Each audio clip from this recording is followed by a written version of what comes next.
আজকে যেহেতু একটি দুঃখজনক ঘটনা ঘটেছে, আমরা সেই জন্য আজকে কোনো কিছুই ঘোষণা করছি না। আমরা আগামী দিনে অর্থাৎ আগামী কাল থেকে আমাদের সমস্ত রাজনৈতিক কর্মকাণ্ড আবার আমরা ঘোষণা করব। আজকে আমরা 242 জনকে হারিয়েছি, সেই জন্য অত্যন্ত দুঃখের দিন। আমরা রাজনীতি আজকের দিনে করতে চাই না। আগামী কাল থেকে আমরা এর বিরুদ্ধে প্রতিবাদ চলবে, কারণ এটা কোনো বিচ্ছিন্ন ঘটনা নয়।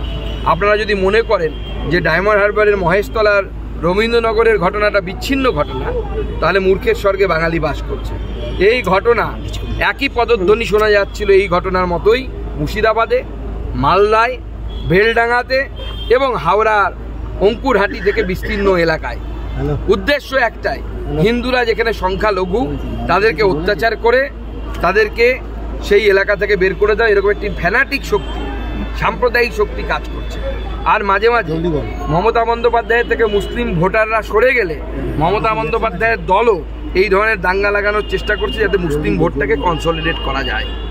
এর বিরুদ্ধে ভারতীয় জনতা পার্টির লড়াই চলবে, ভারতীয় জনতা পার্টি লড়াই করবে। মুখ্যমন্ত্রীর আমার কাছে তুলসী গাছটাও আছে, থাকলো। আর যে ভাঙা শিবলিঙ্গটা আমি নিয়ে এসেছিলাম মুর্শিদাবাদ থেকে, সেটাও আমার কাছে আছে।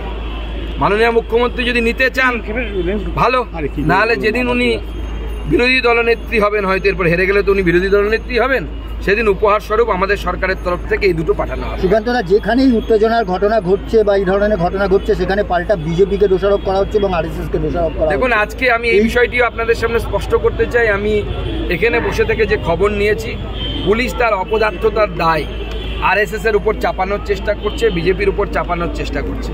পুলিশ নির্লজ্জের মতো এই কাজ করছে, অপদার্থ পুলিশ।